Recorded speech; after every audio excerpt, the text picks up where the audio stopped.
In this video, I'll show you guys how to easily set up a trident farm for your world. Concept is simple. You have drowns who spawned, gets attracted by those eggs, walks on top of these bubble columns, and here we have a little bit of piston action to push them through into the nether.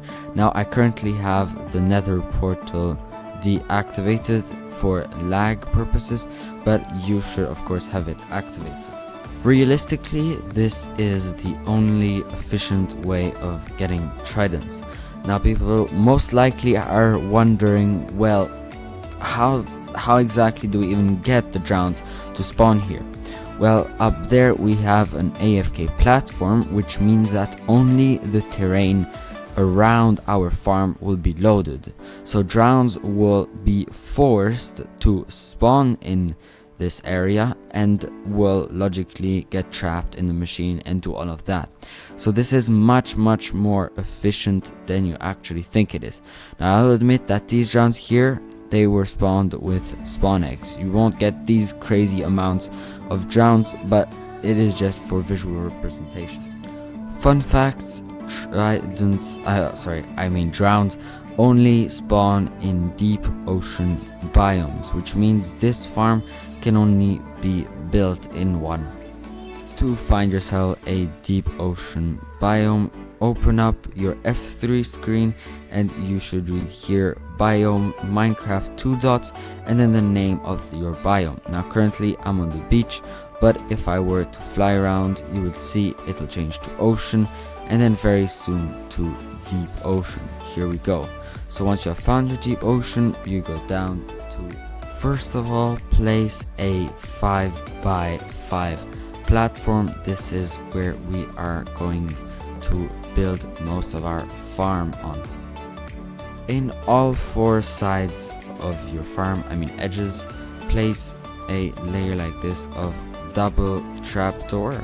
So ta-da, just like so. Now you want to connect your trapdoors, fence gates, using trapdoors logically.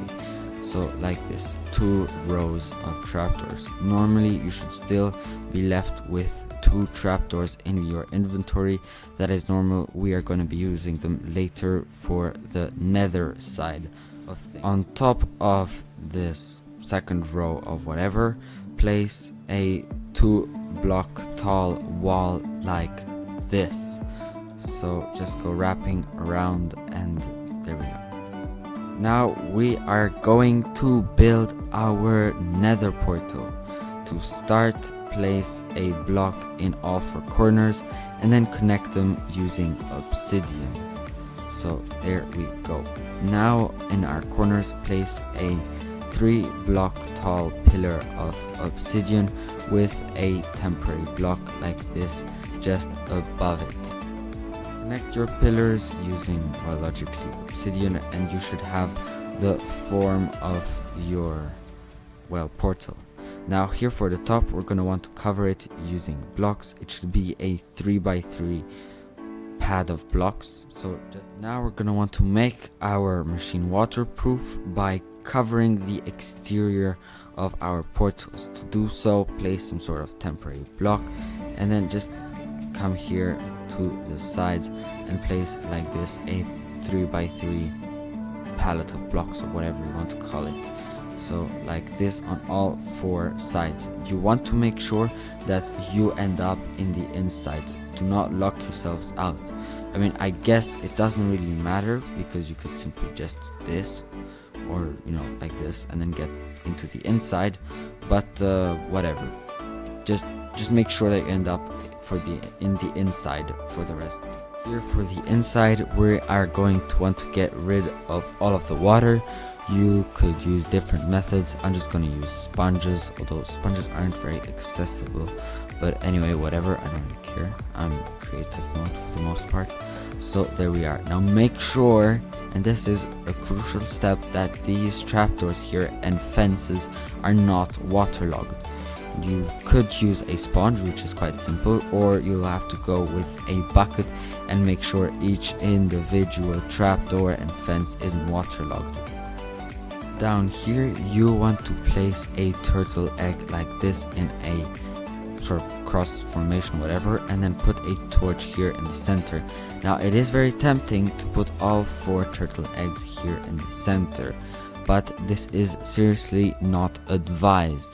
Like this, it'll cover a bit more distance and it will make our platform here even less spawnable.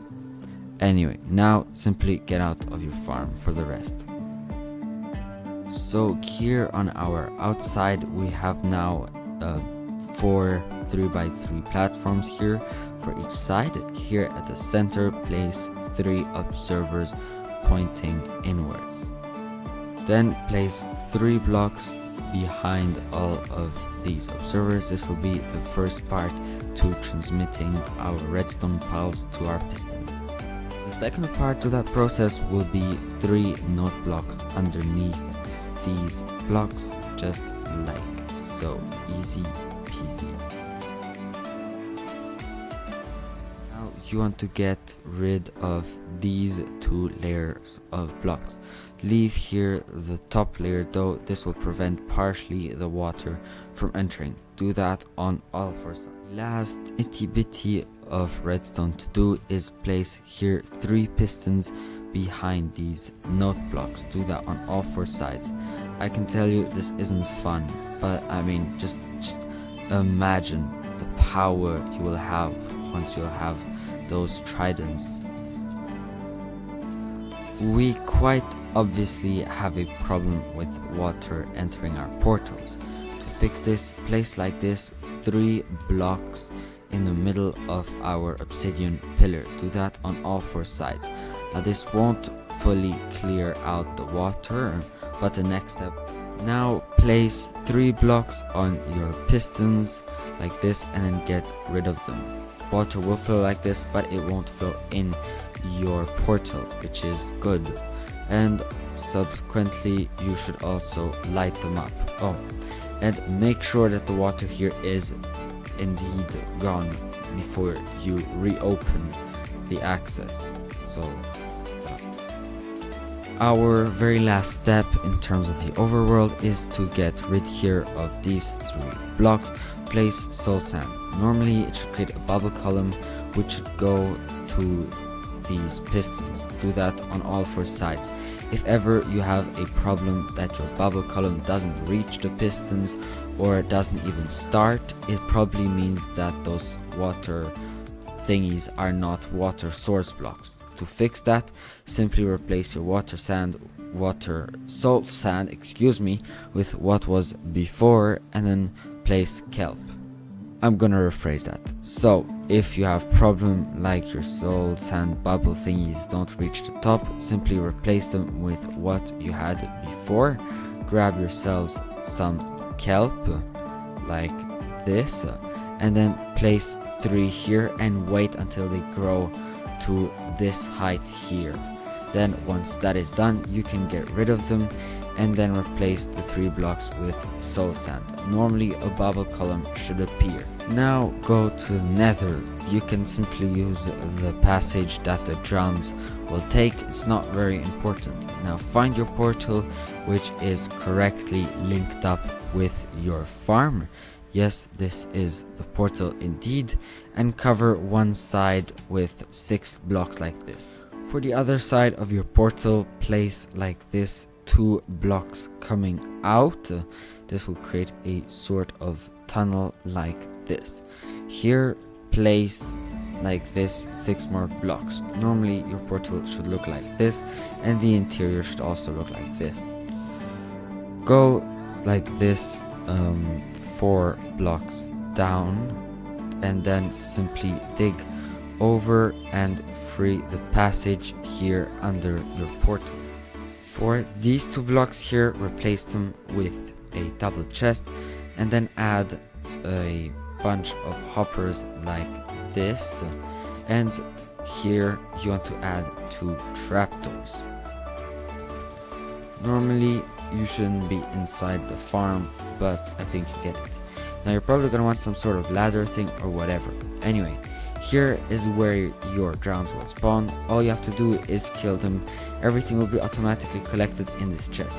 The reason for these trapdoors is to make sure that no baby drowns are able to escape this little trap. Once you're back on the overworld, you want to place 118 scaffolding blocks like this upwards, and that'll be where you AFK. Once at the top, you want to build whatever sort of AFK room you have in mind. I recommend that it is phantom proof or you're quite quickly going to die. Now the reason why we need this so high up is to prevent any caves from being loaded. Like that, it will minimize the amount of mobs which actually are rendered, making more space for drown to spawn. I think you all realize that I have shaders enabled. I just recently did a software update which reset all of my data on my computer, so all of my settings were wiped out, which means that I'm sorry if for some reason the audio quality or the video quality isn't that good. It must mean that I haven't quite yet put OBS back to the appropriate settings. Now for some reason this also enabled me to activate shaders, so I'd like to ask you guys, do you prefer me doing videos with or without shaders? Please answer in the comment section, since apparently poll questions on YouTube are going to be taken off on the 10th of June, even though we are way past then.